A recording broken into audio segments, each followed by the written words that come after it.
Hey everyone, welcome back again to the React.js beginner course. So in this video, we'll be exploring about what are functional components inside of React application, and we'll be discussing how to initialize a functional component, and we are also going to write a code for that as well.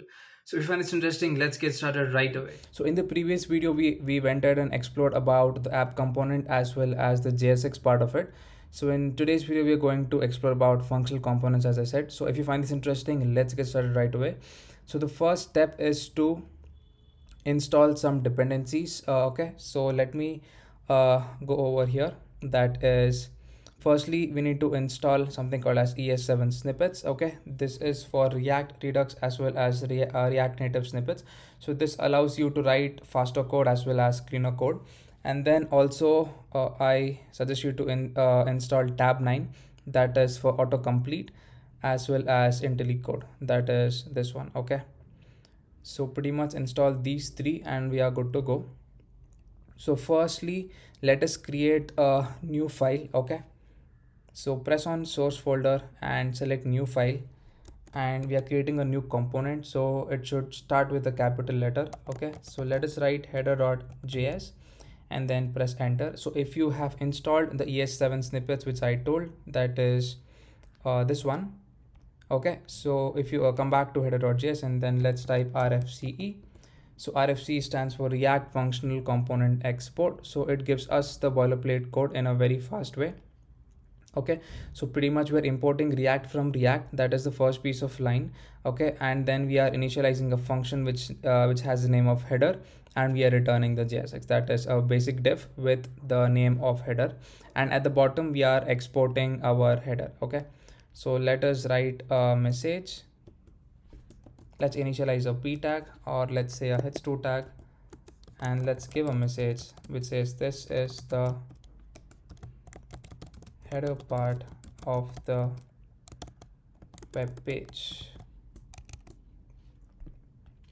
Okay, and then save the file once. Okay, so this is pretty much about the header. We have simply returning a div which has a h2 text message. Okay, so inside our app.js, okay, let's remove everything. Okay, so pretty much let's comment it out because we need this later in the second part. So save the file, and over here as you can see in the index.js file, we are injecting the app into the virtual DOM. Okay, so similarly we are going to include our header.js file inside our app. So currently our app is the parent of all the thing inside our folder structure. So over here we are going to import our header. So let's write header and we can get the auto import code if you have installed all the dependencies which I have told. Okay, so let's import that self-closing tag, and as you can see it is imported over here, import header from the header file. Okay, so save the file once. Okay, so now if I've saved the file, you should get this message, that is this is the header part of the web page. Okay, so let's go check that out.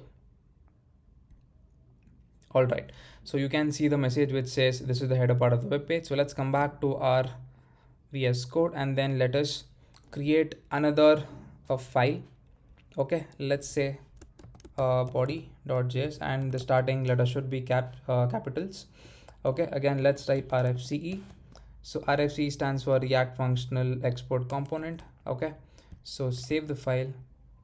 So inside a body, so we are just pretty much going to copy whatever we have done in the previous video. Okay, so let's copy the function handle name as well as the object. Let's remove that over here inside app.js, save it once, come back to the body.js file, paste it over here, and inside our div, okay, let's go into the app.js, and then yeah, let's copy this p tag.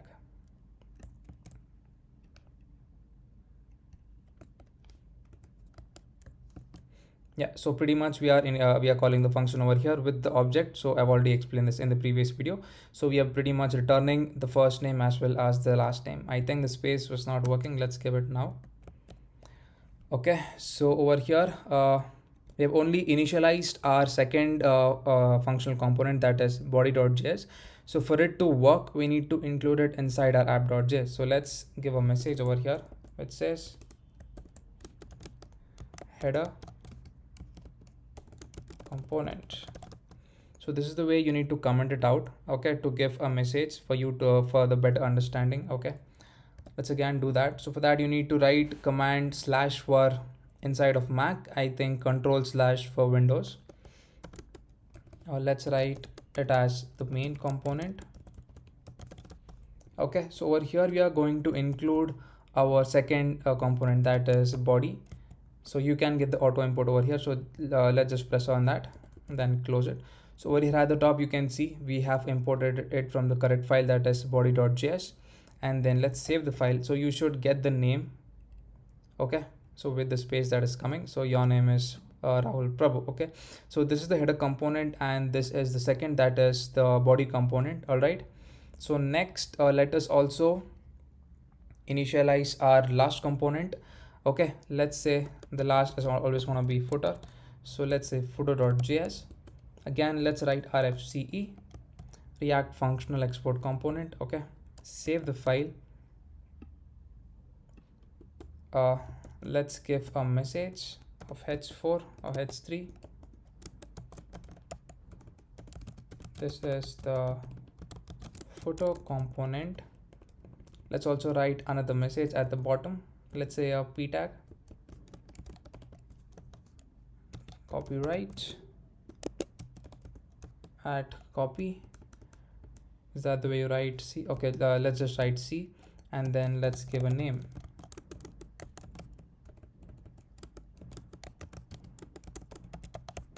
Okay, so save the file.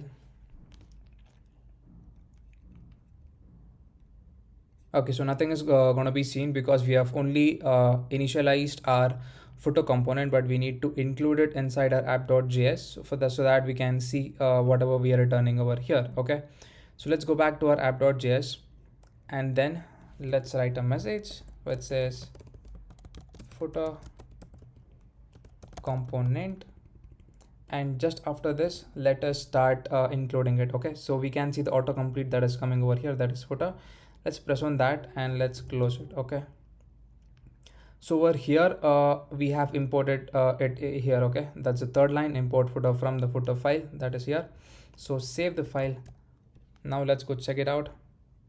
Yeah, so you should see the message that is coming up, that is this is the footer component, and yeah, the message we typed in the p tag, that is copyright creative labs codes. Okay, so pretty much we have initialized three components, three functional components, that is header, body, as well as the footer component, and we have included it inside our app.js file so that we can see whatever is there, that is the contents inside the header file, the body file, as well as the footer component. So this is pretty much how we work with inside the functional components, and we have to import it the right way so that we can see whatever the contents are there inside of that particular component.